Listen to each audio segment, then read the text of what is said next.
Everyone. மெக்சிகோல அவகேடோன்னு சொல்லிட்டு ஒரு பழ பறிக்கக்கூடிய ஒரு ஏழை சிறுவனுங்க இன்னைக்கு மிகப்பெரிய ஒரு நாடுனாலே ஃபர்ஸ்ட் நமக்கு ஞாபகம் வருது அமெரிக்கா தான். அப்படிப்பட்ட அமெரிக்காவோட ராணுவ கண்ணுக்குள்ளே வந்து பாத்தீங்கன்னா விரல விட்டு ஆட்டியிருக்கான் அந்த பையன்.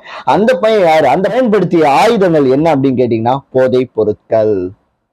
என்னவா வந்து பாத்தீங்கன்னா அமெரிக்கா ஒரு சைடு நாங்க தான் வந்து அவனை கொண்டோம், இன்னொரு சைடு மெக்சிகோ வந்து நாங்க தான் அவனை வந்து கொண்டோம், இப்படின்னு ரெண்டு பேரும் வந்து பாத்தீங்கன்னா நெஞ்ச நிமிற்றி வந்து சொல்லிக்கிட்டு இருந்தாலும் 20 வருஷம் ரெண்டு நாட்டோட கண்ணுக்குள்ளே வந்து பாத்தீங்கன்னா விரல விட்டு ஆட்டி அந்த மெக்சிகோல இருந்தே வந்து பாத்தீங்கன்னா பல நாட்களுக்கு மெக்சிகோல உட்கார்ந்துகிட்டே பல நாட்களுக்கு வந்து பாத்தீங்கன்னா போதைப் பொருட்களை வந்து பாத்தீங்கன்னா எக்ஸ்போர்ட் வந்து பாத்தீங்கன்னா தலைவன் வந்து பாத்தீங்கன்னா பண்ணிக்கிட்டு இருந்திருக்கேன். இதை மோட்டிவேஷன் ஸ்டோரியா வந்து எடுத்துக்கிறாங்க.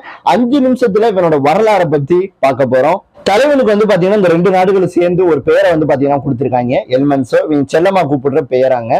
தலைவன் வந்து பாத்தீங்கன்னா மெக்சிகோல தான் வந்து பாத்தீங்கன்னா பிறக்கிறான். ஒரு ஏழையான ஒரு விவசாய குடும்பத்துல தான் தலைவன் வந்து பிறக்கிறான். 5வது படிக்கும் போதே தலைவன் ஸ்கூலை வந்து பாத்தீங்கன்னா கட் பண்ணிட்டு குடும்ப சூழ்நிலை காரணமா வந்து பாத்தீங்கன்னா வேலை பார்க்க வந்து பாத்தீங்கன்னா போறேன். என்ன வேலை அப்படின்னு கேட்டீங்கன்னா ஒரு தோட்டத்துல ஒரு தவறான பொருட்கள் விளையக்கூடிய ஒரு தோட்டத்துல வந்து பாத்தீங்கன்னா தலைவன் வந்து வேலை பார்க்க போறேன், வாட்ச்மேன் வேலை மாதிரி வந்து பார்க்க போறேன்.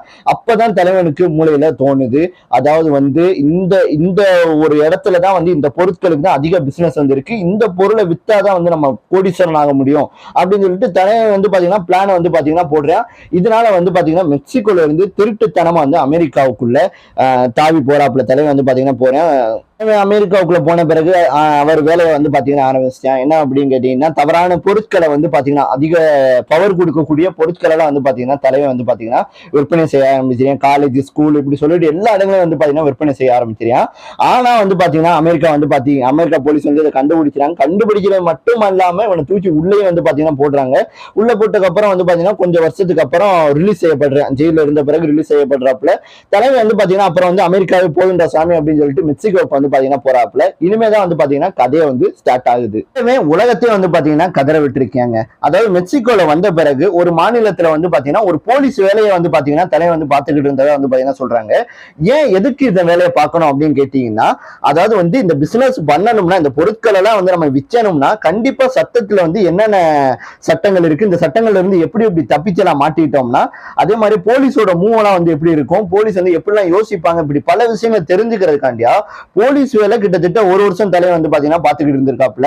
இது மட்டும் கிடையாதுங்க, காலையில போலீஸ் வேலை, நைட் வந்து பாத்தீங்கன்னா இந்த மிகப்பெரிய கேங்ஸ்டர் கூட்டமைப்பு எல்லாம் இருக்கும் பாத்தீங்களா, மிகப்பெரிய கேங்ஸ்டர் கூட்டங்கள், அந்த குரூப்ஸுக்கு எல்லாம் வந்து பாத்தீங்கன்னா தலைவர் வந்து போலீஸ் தகவல்கள் எல்லாம் வந்து பாத்தீங்கன்னா வித்துக்கிட்டு இருந்திருக்காப்ல. நான் உனக்கு போலீஸ் வந்து என்னென்ன பண்ண போறாங்க, எங்க போலீஸ் வராங்க, எங்க பொருட்களை விற்க கூடாது, எங்க என்னென்ன மூவ் பண்றாங்க போலீஸ், இதெல்லாம் நான் வந்து உன்கிட்ட சொல்றேன், நீ எனக்கு இதுக்கு காசு வந்து எனக்கு கொடுக்கணும் அப்படின்னு சொல்லி தகவல் வந்து பாத்தீங்கன்னா தலைவர் வந்து வித்துக்கிட்டு இருந்திருக்காப்ல. இதுக்கப்புறம் வந்து கொஞ்ச நாளுக்கு அப்புறம் அங்க மெக்சிகோல வந்து மிகப்பெரிய ஒரு கேங்ஸ்டரோட மகளையுமே வந்து கல்யாணம் பண்றாப்ல. கல்யாணம் பண்ணிட்டு 2010ஆம் ஆண்டு அவருக்குன்னு ஒரு தனி ஒரு அமைப்பை வந்து பாத்தீங்கன்னா உருவாக்குறாப்ல. அமைப்புனா சாதாரண அமைப்பு வந்து கிடையாதுங்க, ஒரு நாட்டை, ஒரு குட்டி நாட்டை எதிர்க்கிற அளவுக்கு ஒரு படையை வந்து பாத்தீங்கன்னா தலைவன் வந்து பாத்தீங்கன்னா உருவாக்குறான். கேங்ஸ்டர் குரூப்னா சாதாரண குரூப் வந்து கிடையாதுங்க. அவர் உருவாக்கக்கூடிய படை வீரர்கள் வந்து பாத்தீங்கன்னா துப்பாக்கி எப்படி சுடுறது, எப்படி சண்டை போடுறது, அதாவது பிளாக் மார்க்கெட்ல துப்பாக்கி வாங்குறது, டேங்கு, அதுக்கப்புறம் வந்து பாத்தீங்கன்னா இந்த கவச வாகனங்கள் சொல்லுவாங்க பாத்தீங்கன்னா அந்த வாகனங்கள், ஒரு மினி ஆர்மியவே வந்து பாத்தீங்கன்னா தலைவன் வந்து பாத்தீங்கன்னா உருவாக்குறாரு. அதுக்கு எல்லா பயிற்சிகளும் வந்து பாத்தீங்கன்னா கொடுக்குறாப்புல. இதுக்கப்புறம் வந்து பாத்தீங்கன்னா 2015 யாராலே வந்து பாத்தீங்கன்னா மறக்கவே முடியாது. மெக்சிகோ ராணுவம் வந்து பாத்தீங்கன்னா என்னடா இப்படி ஒரு ஆள் வந்து உருவாக்கிக்கிட்டு இருக்கானே, ஒரு படையை உருவாக்கிக்கிட்டு இருக்கேன், இந்த மாதிரி பொருட்கள் எல்லாம் விற்கிறானே அப்படின்னு சொல்லி பிடிக்கிறதுக்காண்டி போறாங்க. ஹெலிகாப்டர், ராணுவ ஹெலிகாப்டர்ல போறாங்க. பட் அந்த ராணுவ ஹெலிகாப்டர் வந்து பாத்தீங்கன்னா ராக்கெட் லான்ச்சர் மூலியமா வந்து பாத்தீங்கன்னா சுட்டி தவிர்க்கிறாப்புல. அதுக்கப்புறம் கொஞ்சம் வருஷத்துல மெக்சிகோல கிட்டத்தட்ட 20 மாநிலங்களை வந்து அவர் கண்ட்ரோலுக்கு வந்து பாத்தீங்கன்னா எடுத்துட்டு வராப்புல. நான் சொல்றதாண்டா இங்க சட்டம், நீ என் பேச்சதான் கேட்கணும் அப்படின்னு சொல்லி பல சட்டங்களை இவர் வந்து பாத்தீங்கன்னா போட ஆரம்பிக்கிறாப்புல. நிறைய உதவிகளும் வந்து பாத்தீங்கன்னா பண்ணியிருக்கதா வந்து பாத்தீங்கன்னா சொல்றாங்க. அதாவது வந்து என்னை மாட்டி கொடுக்கப்படாது, என்னை காட்டி கொடுக்கப்படாது, நான் இங்கதான் இருக்கேன் அப்படின்றத, அதற்காண்டி உங்களுக்கு பணம் கொடுக்கன்னு சொல்லி நிறைய உதவிகளும் வந்து இந்த மாதிரி வந்து பண்ணிக்கிட்டு இருந்திருக்காப்புல. அப்புறம் தான் அமெரிக்கா வந்து பாத்தீங்கன்னா முடிவு பண்றாங்க. அதாவது மெக்சிகோ நாட்டுல உட்கார்ந்துகிட்டே அங்கனக்குள்ள உட்கார்ந்துகிட்டே பல நாடுகளுக்கு அமெரிக்கா கண்டம் முழுவதுமே வந்து பாத்தீங்கன்னா இந்த பொருட்கள் எல்லாம் வந்து பாத்தீங்கன்னா விற்பனை பண்ணி வந்திருக்காப்புல. தவறான பொருட்கள் எல்லாம், அதிக பவர் கொடுக்கக்கூடிய பொருட்கள் எல்லாம் வந்து பாத்தீங்கன்னா தலைவன் வந்து வித்துட்டு வந்திருக்காப்புல. ஏன்னா மெக்சிகோல தான் வந்து பாத்தீங்கன்னா விளைவிக்கிறாங்க. அங்க இருந்து வந்து பாத்தீங்கன்னா அமெரிக்கா, அதுக்கடுத்து இந்த மாதிரி அமெரிக்கா அடுத்து என்னென்ன நாடுகள் இருக்கோ அந்த நாடுகள் எல்லாம் வந்து பாத்தீங்கன்னா ஏற்றுமதி பண்ணியிருக்காப்புல. இவனை நம்ம சும்மா விடக்கூடாது, இவனை நம்ம போட்டு தரணும்னு சொல்லிட்டு அமெரிக்கா என்ன பண்றாங்கன்னா 125 கோடி கொடுக்குறேன், 20 பில்லியன் நினைக்கிறேன், 125 கோடி ஃப்ரீயா கொடுக்குறோம், இவன் எங்க இருக்கான்னு காட்டி கொடுத்தா போதும் அப்படின்னு வந்து பாத்தீங்கன்னா ஒரு பரிசுமே வந்து அமெரிக்கா அறிவிக்கிறாங்க. ஏன்னா அமெரிக்காவிலே முடியல, என்னடா இவன் பெரிய ஆளு, அமெரிக்காவே துரத்துது, அப்படி என்ன பண்ணிட்டேன் அப்படின்னு கேட்டீங்கன்னா தவறான பொருட்களை விற்று வந்து பாத்தீங்கன்னா அமெரிக்கா முழுக்க விற்று கிட்டத்தட்ட 1.5 லட்சம் கோடிகள்ங்க, 1.5 லட்சம் கோடிகள் வந்து பாத்தீங்கன்னா சொத்து வந்து பாத்தீங்கன்னா சேர்த்து வச்சுருந்துருக்கான். அமெரிக்கா மெக்சிகோ வந்து பாத்தீங்கன்னா தேடி போவாங்க தலைவனை தேடி, இங்கதான் இருக்கான்னு. ஆனா தலைவன் வந்து பாத்தீங்கன்னா காட்டுக்குள்ள போய் ஓடி ஒளிஞ்சுக்கிருவியா.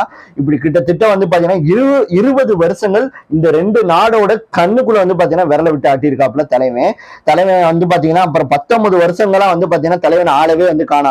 ஆனா பொருட்கள் மட்டும், தவறான பொருட்கள் மட்டும் நாடுகளுக்கா வந்து பாத்தீங்கன்னா எக்ஸ்போர்ட் ஆகிக்கிட்டே இருந்திருக்கு. ஆனா தலைவன் ஆளை காணா. என்ன நடக்குதுன்னு அப்படின்னு வந்து பார்க்கும்போதுதான் தெரியுது. காட்டுக்குள்ள, அடர்ந்த காட்டுக்குள்ள ஒரு மிகப்பெரிய ஒரு நகரத்தையே வந்து பாத்தீங்கன்னா கட்டி வாழ்ந்து வந்து இருந்திருக்கான் தலைவன் மறைமுகமா. அதுக்கப்புறம் வந்து பாத்தீங்கன்னா தலைவனுக்கு வந்து பாத்தீங்கன்னா நோய் வந்து பாத்தீங்கன்னா வருது, சிறுநீரக பாதிப்பு வந்து பாத்தீங்கன்னா ஏற்படுது. தலைவன் வந்து பாத்தீங்கன்னா அதுக்காண்டி ஒரு மினி ஹாஸ்பிட்டலே, மினி மருத்துவமனையே உருவாக்கி அதுல வந்து சிகிச்சை பெற்று வந்து இருந்திருக்காப்புல. அதுக்கப்புறம் வந்து இப்ப ஒரு 10 நாளைக்கு முன்னாடி, இப்ப 2026 பிப்ரவரி மாசம் வந்து பாத்தீங்கன்னா தலைவன் வந்து பாத்தீங்கன்னா மாட்டிக்கிறேன்.